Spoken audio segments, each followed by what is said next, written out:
Hello everyone, welcome back to Serial Chronicles. Today we are here to take a look at one of the most notorious serial killers, Jeffrey Dahmer. The man that brought chills to Milwaukee for approximately 13 years. As if Milwaukee was not cold enough in the winter, there was Dahmer to put a bit more chills down the backs of the Milwaukee residents. In a time where there is no social media, no smartphones, and limited technology in comparison with what we have today, the man they called the Milwaukee Cannibal roamed freely and had his way with 17 victims through rape, dismemberment, necrophilia, and cannibalism. His methods were barbarically simple: a slit of the throat or brute strangulation.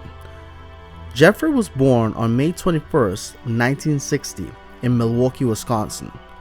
He was the son of Joyce Annette, a teletype machine instructor, and Lionel Herbert Dahmer, a research chemist. When Jeffrey was 8 years old, he moved with his family to Bath, Ohio. Dahmer grew increasingly withdrawn and uncommunicative between the ages of 10 and 15, showing little interest in hobbies or social interactions.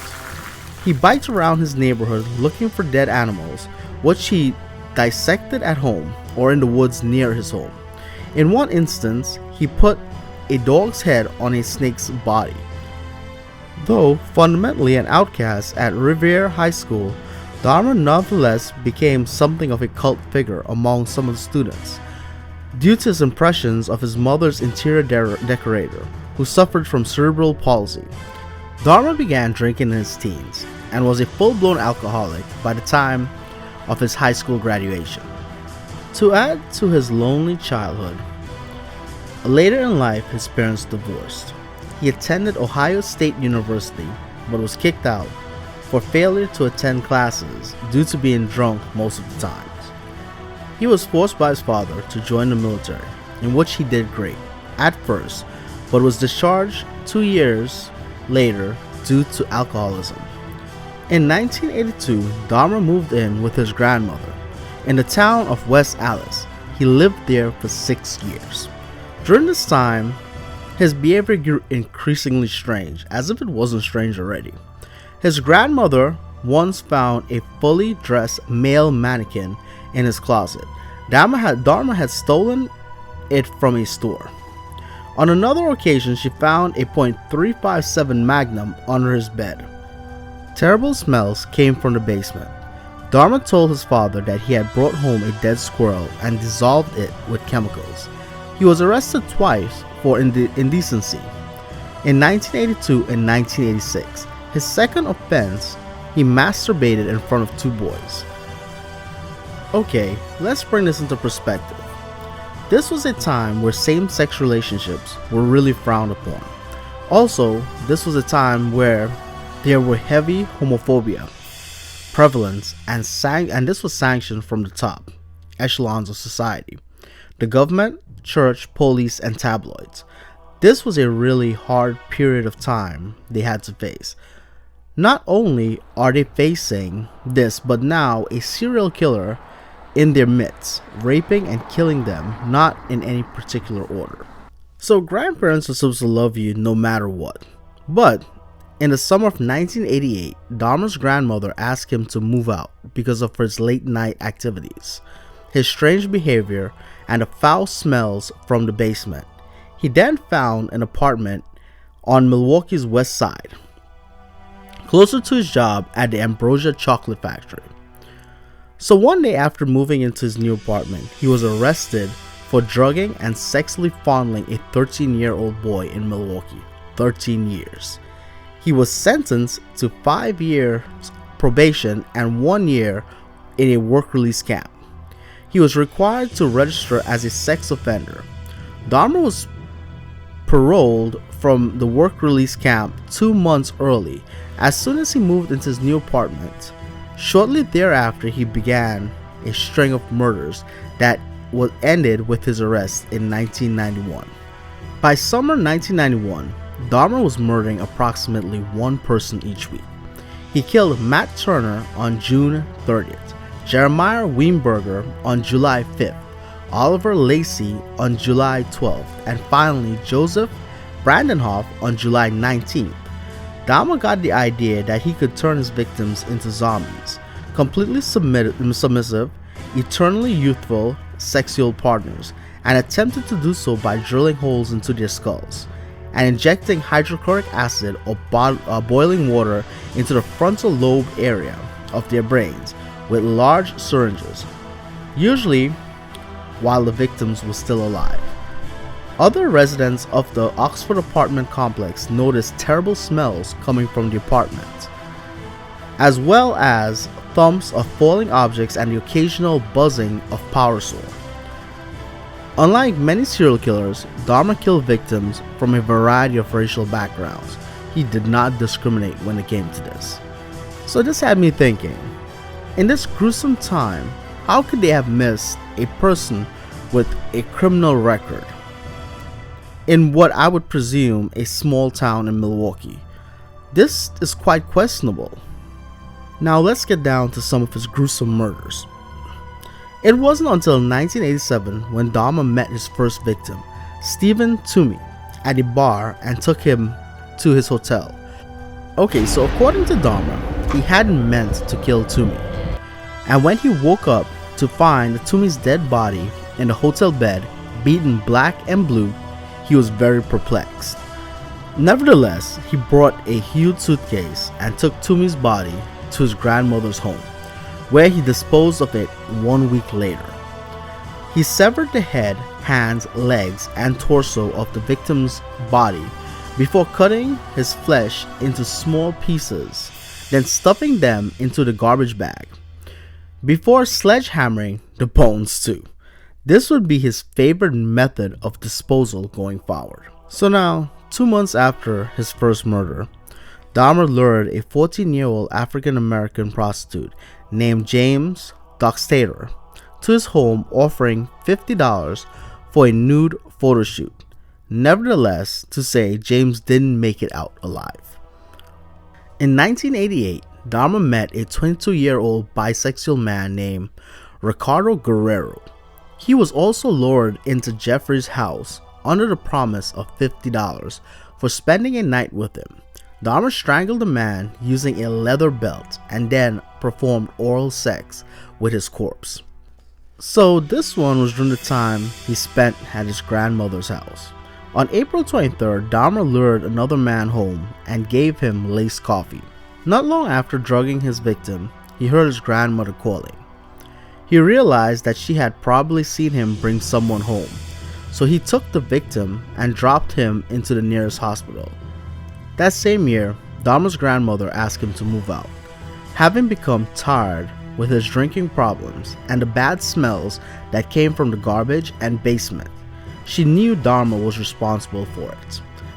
Soon after moving into a one-bedroom apartment, Dahmer was arrested again, this time for drugging and fondling a 13-year-old boy, who he had lured home to pose for nude photography. This time the charges were serious, and his father had to hire a lawyer. It was in this time between his conviction and sentencing that Dahmer had murdered his fifth victim, a 24-year-old mixed-race man named Anthony Sears. So Sears was an aspiring model, right? And he approached Dahmer just when the bar was closing. Jeffrey stated that he wasn't looking to commit a crime, but he couldn't let this opportunity go by. So in the evolution of Dahmer, Sears was the first victim that Dahmer attempted to preserve permanently. He preserved Sears' head because he found him attractive, and also he preserved his genitalia in acetone. After his release in 1990, he moved houses again and found his sixth victim, a 32-year-old prostitute named Raymond Smith, who was lured under the promise of $50 for the night.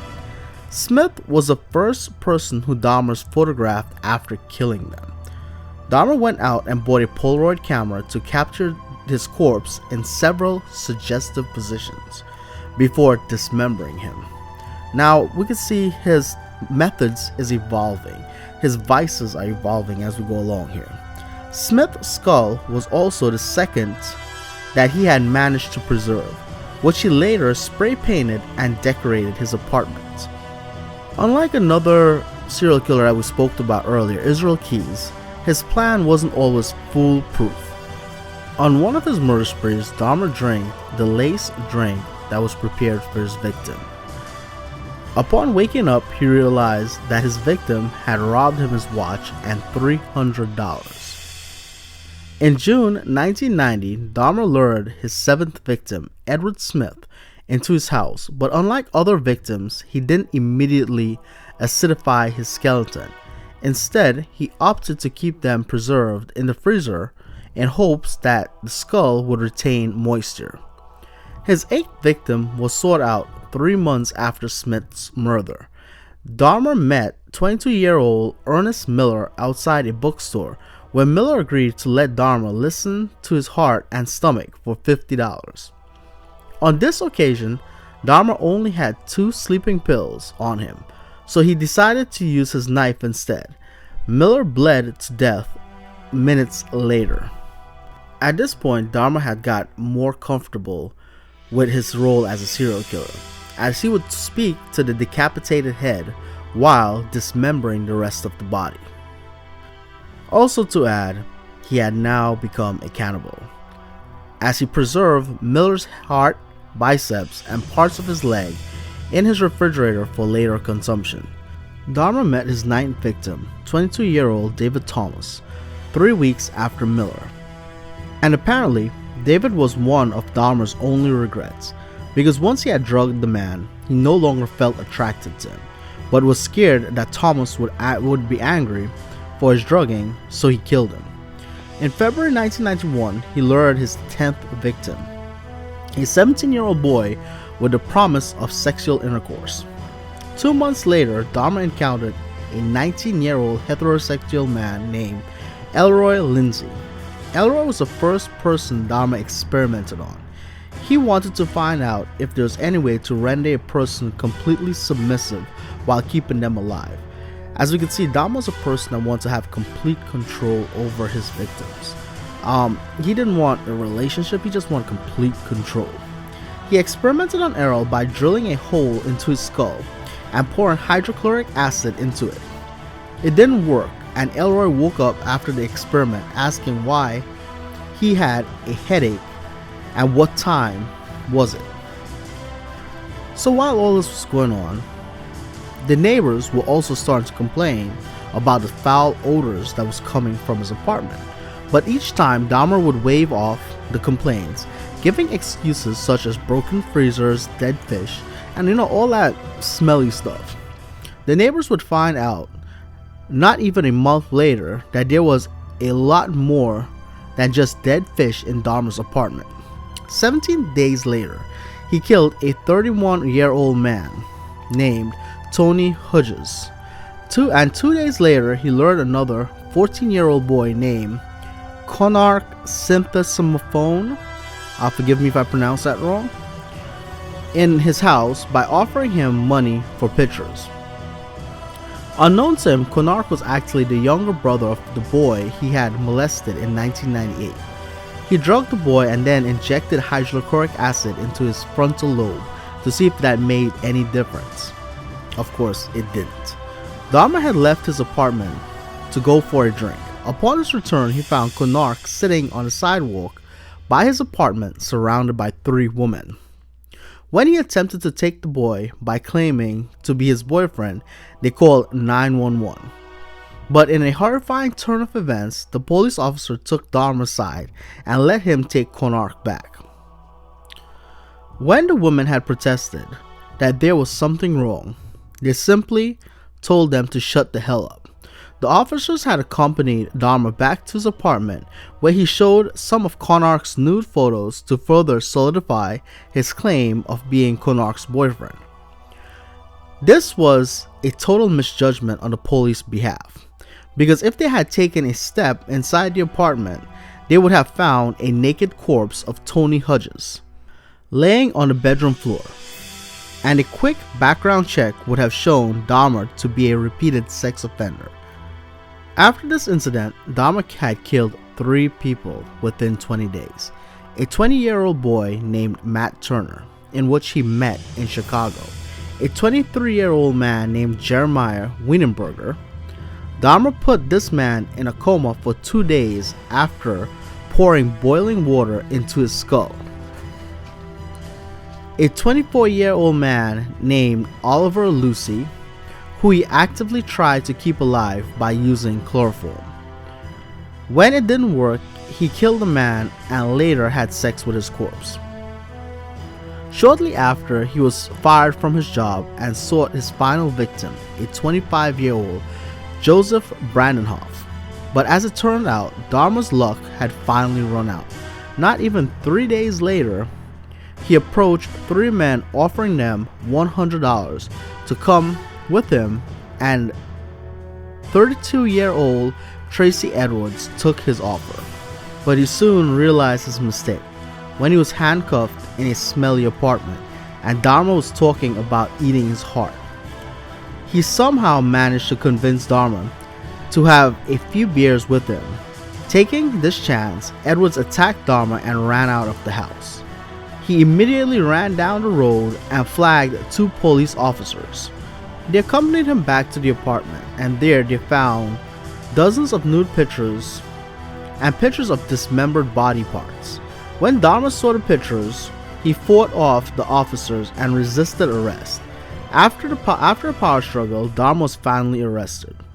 When his house was further investigated, all his crimes came to light. They found the photos, the dismemberments, the decapitated skulls, and traces of his cannibalism.